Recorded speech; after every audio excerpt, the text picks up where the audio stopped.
The first time Karen showed up at my gate, she was holding a clipboard like it was a sheriff's badge, tapping the pen against it as if she were writing me up before I'd even said hello. Her lips pursed in that particular way she had when she thought she was about to deliver news that would crush someone. "You're in violation," she announced, without so much as a good morning. I blinked at her, the sun barely above the rooftops, my coffee still steaming in my hand. "Violation of what?" I asked. She gestured past me toward the small coop at the edge of my yard, where four golden-feathered hens pecked lazily at the grass. "No livestock allowed within Maple Ridge HOA jurisdiction. It's in the bylaws, chickens included. You'll receive an official fine in the mail." I wanted to laugh because these weren't just any chickens. They belonged to Mayor Ellison, a close family friend, who had asked me to keep them for 2 weeks while his backyard was being landscaped. They were show birds prize winners at the state fair 3 years running, worth more than most people's cars. But I knew if I told Karen that, she'd smell an opportunity to turn the situation into a power play. So instead, I simply said, "I think you might want to double-check your facts." She smiled a slow, patronizing smile that made me want to pour my coffee over her clipboard. "The facts," she said, "are that the rules are the rules, and I enforce them." She spun on her heel and walked away like she'd already won. The fine arrived 2 days later, printed on HOA letterhead, with a deadline to pay or remove the offending animals. The arrogance of it made my hands shake, not from fear, but from the sheer gall. That's when I called the mayor. When he answered, I could hear the soft cluck of more hens in the background. "Karen Matthews?" he repeated after I explained. "The one who tried to get the city to rezone the park for her cousin's condo project?"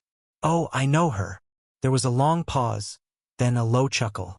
"All right, don't say a word to her yet. Let's make this fun." 2 days later, a large black SUV with city plates pulled up in front of my house. Out stepped Mayor Ellison himself, wearing jeans, a baseball cap, and a grin that could cut glass. He wasn't alone. Behind him came 2 local news reporters, a cameraman, and a representative from the State Fair Poultry Association. I nearly choked on my water. "I thought you said keep it quiet," I muttered when he reached me. "I did," he replied. "But where's the joy in that?" The plan was simple. Film the mayor checking on his birds, talk to the press about the importance of protecting heritage livestock breeds, and, very subtly, make it clear that the HOA president had just tried to fine the city's top official over his own property. The coop had never looked better. Fresh straw, clean water, the hens fluffed and preening like they knew they had an audience. It was about 15 minutes into the interview when Karen's car screeched to a stop at the curb. She got out fast, her face flushed, her hair half-pinned as if she'd rushed from whatever petty meeting she'd been holding court at. "You can't have cameras here," she barked, striding toward the gate. "This is private property." The cameraman didn't even look at her. He just adjusted the focus and kept rolling. The mayor turned, smiling like a man about to serve dessert at a dinner party. "Karen Matthews, isn't it?" he said warmly. "We were just talking about you." She froze mid-step, the recognition dawning slow and unwelcome. "Mr. Mayor," she said, her tone instantly shifting to syrupy sweet. "I didn't know you were visiting." He gestured toward the hens. "Not visiting. These are my birds, state fair champions. I asked my friend here to keep them safe while my yard's being redone. Seems there's been some confusion." His voice held the faintest edge, enough to make her swallow hard. Karen stammered something about not being aware and just following HOA procedure. But the mayor cut her off gently. "Of course, but you might want to familiarize yourself with city ordinances. You see, these birds are not only legal, they're under official municipal protection. Any attempt to harass or remove them could be considered interference with city property." His smile never wavered. The reporters ate it up.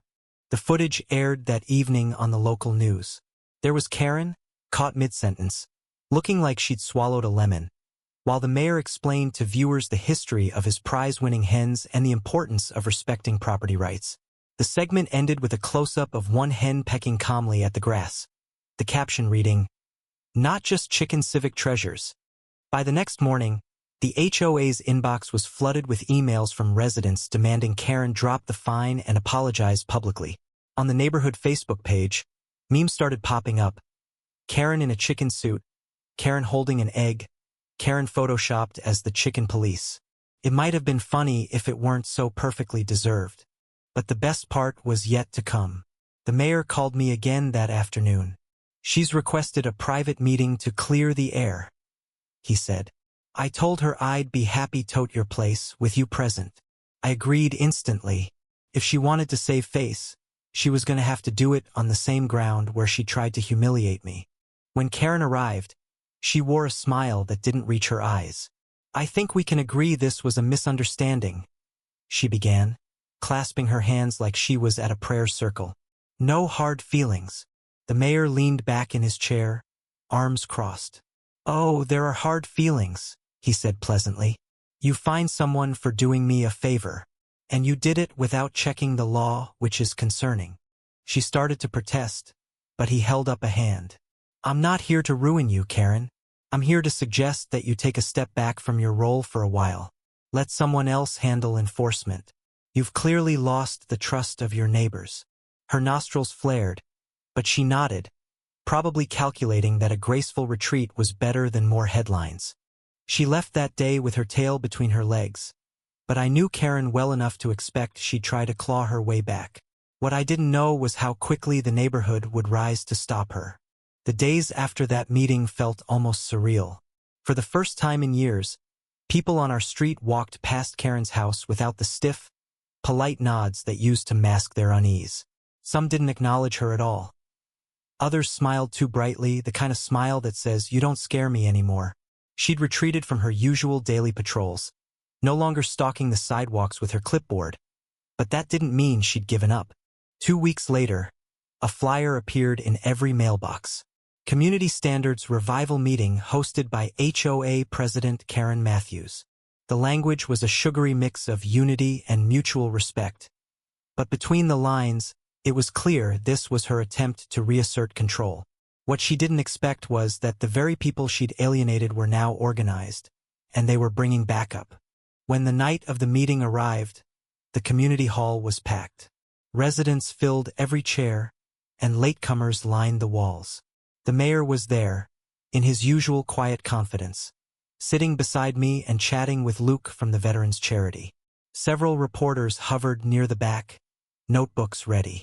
Karen walked in wearing a fitted navy suit, her hair perfectly set, eyes scanning the crowd like she was gauging how much ground she still had to reclaim.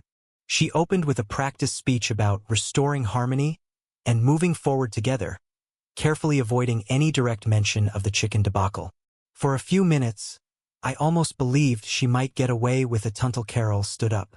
"Karen," she said loudly enough to silence the room, "before we talk about moving forward, maybe you should explain why you filed a complaint with the city claiming that the mayor's birds were a public nuisance." A ripple of murmurs spread. Karen's smile faltered. "That's not accurate," she replied, her voice tight. But Carol was already holding up a copy of the complaint, complete with Karen's signature and date. The mayor leaned over to glance at it, then straightened in his seat. "You filed this after our meeting, Karen, after we agreed you'd step back. So either you lied to me or you lied to the city. Which is it?" The tension in the room shifted in an instant. What had been a cautious audience was now leaning forward, smelling blood. Karen tried to spin it as protecting the community from potential hazards. But Luke cut in.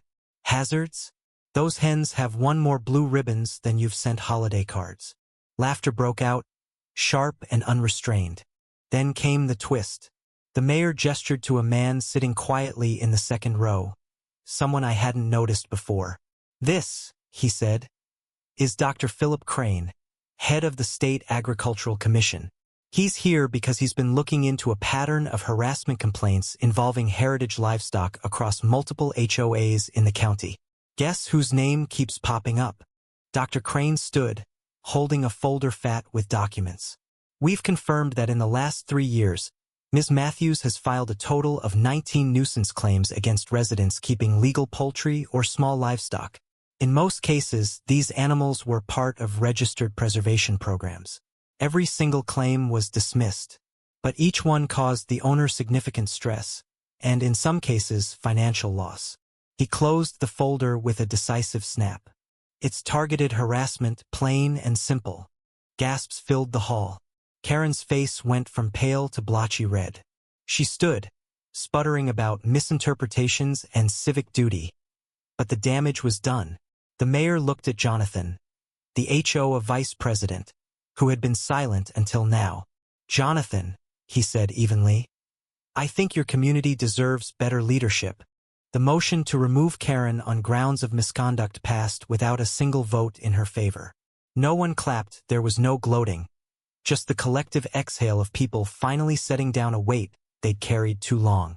Karen gathered her things with jerky movements, muttering under her breath, and left without looking at anyone. Her resignation letter arrived the next morning, typed but unsigned, like even putting her name to it was too much of a concession. Within days, the board held elections. Carol was voted in as president, Jonathan stayed on as VP, and for the first time, the meetings became something people looked forward to instead of dreaded. But the best part wasn't the leadership change, it was what happened with the chickens.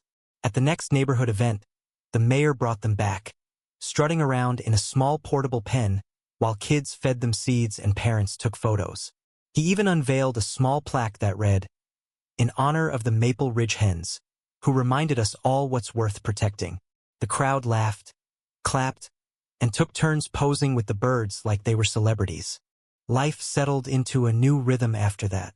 Without Karen policing every flower bed and fence height, neighbors began talking more, helping each other with yard work, organizing block parties. People planted gardens, built little free libraries, and even set up a shared chicken coop for those who wanted fresh eggs.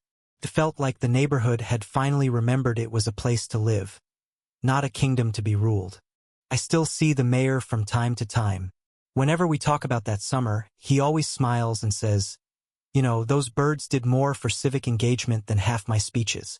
And he's right. They weren't just chickens, they were the turning point. So, was I right to stand my ground against Karen? Or should I have just paid the fine and avoided the fight? You tell Muhat, would you have done?